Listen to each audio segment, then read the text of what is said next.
I mean, also, I mean, you don't have to pull this one up if you don't want to because it's pretty obvious, I feel like. But the DJ Harvey one. Yeah, I'll find it just because it's just DJ Harvey just gets turned around. Yeah, I mean, I think that on that play, it might be Marcellus Williams. He's the one in the area there, but I'm honestly not. The touchdown? The one you just showed. I Oh, was trying to think showed retrospectively. Yeah, I mean, you got to give respect to Michigan State on that play because they were exactly. Yeah, I agree with that sentiment for sure. Yeah, I mean, that's the problem with that. I mean, there's no one in that part of the field, but I don't think they were planning for that. It was a good job of seeing where Nick Marsh is dragging the safety and safety in the corner and good adjustment. So yeah, it's mostly just a receiver. I just hope because I feel like Illinois, they're definitely watching tape. Like they probably know. I do also think that, I mean, Illinois has some fine receivers. I think Hudson Clement is pretty good. So is Colin Dixon. But I also don't think any of them are as good as Nick Marsh. And they did a pretty good job on Nick Marsh until that was his last touchdown, if I'm not mistaken. Yeah, they did a pretty decent job on him. So maybe that's part of it. Yeah, I mean, I honestly was thinking about it. Nick Marsh and wait, that wasn't him. Sorry, that was Amari Kelly. Yeah, Nick Marsh was held to two receptions for 28 yards.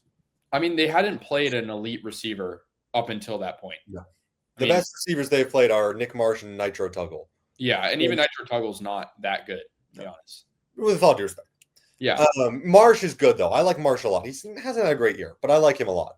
I mean, Amari Kelly's good as well. Like, it's just that one game, it was a test for him. And they passed the test, but not by a lot. You know, like they were if they had kept that last touchdown from Amari Kelly, I actually would have been really satisfied with how they played because Childs only threw for 225 yards.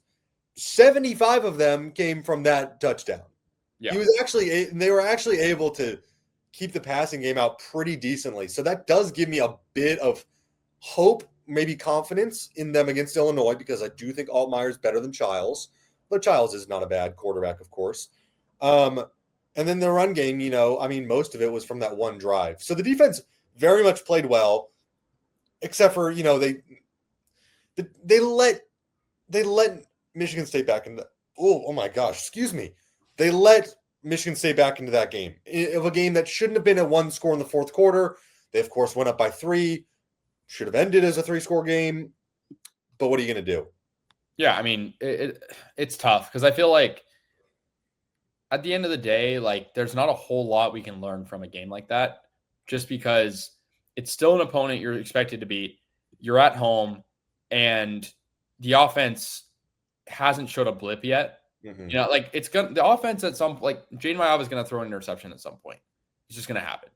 Like stuff is going to happen. We haven't seen that yet, but we have to be prepared for Wayman Jordan to have a bad game. We have to be prepared for Makai Lemon to get locked up. Like stuff like that. I'm not saying it's guaranteed to necessarily happen, but we can't really comment a whole lot on the offense. For the defense, looks great. There's no other way to put it. The offense has looked. This is the best U on campus I've ever seen. The offense. Obviously, I was here 3 years ago, excuse me. Caleb Williams, and that is when Caleb Williams, Jordan Addison, Travis Dye. Oof, that offense could move. Yeah, this offense does give shades of it in a different way. Yeah, no, I agree. I mean, I watched that team when I wasn't here, and I mean, even like Mario Williams. Oh yeah. Those guys were good, and the defense was the issue. And now, I mean, I'm just like, I feel like USC has not really gotten the national respect yet. And I think a game like this could really establish it. Of course, there will be people that will say if USC wins, like you just beat a team that lost by 50 points. But in my opinion, if they win this, it is very much a getting over the hump type of win. Yeah. Because that Purdue game helped, winning a road game outside of a city named Los, but also it's Purdue. So take it with a grain of salt. If they win in Champaign against Illinois, a pretty decent program, and Brett Bielema, a good coach who I like a lot, that's something else. Yeah, and I think one sort of sentiment that's been going around that I don't know if I necessarily agree with, and maybe I'm taking the lesser popular opinion here. A lot of people said it's bad that Illinois lost by 50 points because they're going to be desperate. Yeah. But I also think losing by 50 points is not I don't think it causes desperation. I think losing by 50 points makes you feel really defeated. Like, I think it's one of those things where a coach can lose the locker room after a 50-point loss, where a quarterback can lose a lot of confidence, especially after being sacked 7 times. If Illinois lost by 1 point or 1 touchdown to Indiana, I'd be worried. Like, I would be a lot more worried than 50 points, where that bogs down a team. Like, it just, fans aren't going to want to necessarily be as into it. Maybe they will, but I don't know. It's a sold out game. It is a sold out game, but it's probably sold out before they lost by 50. Yes, it did. So I do agree with you. That being said, I think I agree with parts of you, I should say. That being said, I think losing by 50 was the worst thing that could have happened to USC. Because this is more of a must win than it was. It is, you cannot deny this is more of a must win. I agree, but they want to win either way. Like, that doesn't change. Obviously, but it looks a lot worse for USC if they lose this game. Comparatively, if Illinois had lost by a touchdown or 2 to Illinois, or to Indiana, too many IUs. It would just be like, oh, yeah, it's fine. It's not a bad team that you're losing to. If you lose to a team that lost by 53 the week before, that's not a good thing. I agree, but I also think if they lost, like, I just don't think a team that lost by 53 and couldn't move the ball at all is going to do a whole lot. Like, I think it gives confidence. I think confidence is a big part of it. And I think USC going in there, and you talked about the intangibles, I'd be so much more confident playing a team and less nervous playing a team that lost by 50 than lost by 3. And with that being said, like, there is an element of it that I will agree with you that, like, maybe USC loses this game because they underestimate it. They think, oh, they just lost by 50 points. We can easily beat them. And then they lose. But I think also the defeated element for me, like, I watched that Illinois game. I'm sure you caught parts of it as well. I know you were working. They look so defeated. I mean, the head coach, I'm blanking on his name for some reason, in the press conference for Illinois said, I don't even know what to say right now. Like, it's a season-breaking loss. Yeah. And I do agree it's not good for USC. Like, I'm not saying it's a positive thing. I don't think it's the worst possible thing, though. What would the worst possible thing be then? Because I think this is up there. I mean, you want me to be honest? It makes USC's resume look worse, too. The worst possible thing would be Illinois beating Indiana by 50 points. That's obvious, I think, but. Yeah, but then if USC beats them, then, that's a good team. There's less pressure on Illinois now. Even though we talked about them having to win more games, just as much, if not more, you got a rebound after that. They literally got spanked by Kurt Signetti. They got the shit kicked out of them. I think there's more pressure on them to make the CFP because they basically have to win out at this point. But I think there's less pressure on them because they're not ranked in the top 10 anymore. Yeah, like you are correct. I still just think they don't have a good win. They beat Duke in a game they ended up winning by like 3 touchdowns. I watched that whole game. It was nowhere near as – it was so much closer than this box score showed. Yeah. It was just Darian Menza forgot which team he played for. So that was most of it. I think that this Illinois team is desperate for a decent win. USC is now right there. They get them at home. I think this is what they need. I mean, you're not wrong, but like I think about USC last year, right? USC was 2-0. They had a really good win. They lose to Michigan in a heartbreaking fashion on the road. And you think USC is going to rebound from that. They were horrible after that game. I know it's different. It's apples and oranges to some extent. But I think there's an element of it there where there's no script that says a team is automatically good and hungry after a loss. I do believe that there are teams that just can't rebound.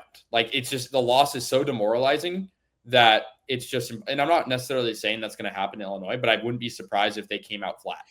It feels too early for that. I feel, it feels too, it's week 5. I feel like it's too early to be flat.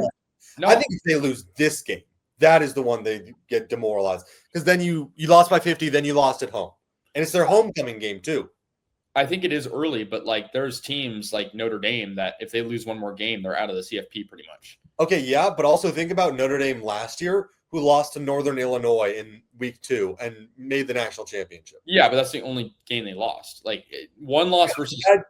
I would say that if without seeing whatever happened the rest of the year, I would say that was the kill shot. That it kills your program. Not your program, but kills your season. Well, I didn't kill Notre Dame, but like I don't worry. See, like maybe we have a different philosophy on this. I worry more about number of losses than quality of losses. Like if you go 0-12 against ranked opponents, like if you go 0-12 in a season, all your opponents are ranked versus you go like 6-6 against like G5 opponents. Like I'm not saying the 0-12 team is better, but maybe they're not that far. Like it's no, I disagree completely with that. Really? Like, yeah, come on. That's like, it's basically like saying a mid 2010s Vanderbilt is better than, I don't know. No, I'm not saying better. I'm saying like they're comparable. Like if USC played Missouri State every game and they won half of those games versus if they played Notre Dame or Oregon every game and lost all of them, like I don't think that's that crazy. Like to say that they'd be not that far off in talent. Weird comparison. I'm not gonna lie. I like the paradox. I think it's creative. Okay. Anyhow, I know we're around the 40-minute mark. If anyone wants to chime in on the conversation, were there any other like topics, Terrence, or just like overarching subjects, closing points you wanted to touch on? I know we talked about pretty much every position group, but I think that this is a major turning point game for USC. I think that they believe that they are a great team, and I think most fans believe they are a great team. I think if they win this game, I know I talked about how like this Illinois, it looks worse because of Indiana, and it does. I think if they win this game at 9 a.m. Pacific in Illinois, then the national media will start to recognize them. Because I was seeing some tweets during the game yesterday, a couple national media people saying, okay, USC might be pretty good. Yeah. And I think it'll be, if they win this game, they're like, all right, yeah, USC's good. We got to actually throw this team in that upper echelon of the Big Ten teams. I have a question for you. If USC wins this game, covers the spread, where are they ranked? Ooh, great question. Because there are a lot of big games this week. I'm going to pull up the top 25. Oregon, Penn State. You got Oregon, Penn State. There's Alabama, Georgia. I mean, I think Alabama will lose that game. Let's see. TCU. Well, great weekend of college football. Yeah, TCU game. Yeah. LSU Ole Miss. That's an interesting one. I honestly don't want to predict it because is possible that so much happens and there is so much movement that I don't even. That's fair. Let me rephrase. We're 22 right now. 17. I'll say 17. Okay. Yeah. I don't know what's going to happen is the thing because you don't know what's going to happen. Still kind of underrated, but like in the thick of it, even the underrated games, even some of the like.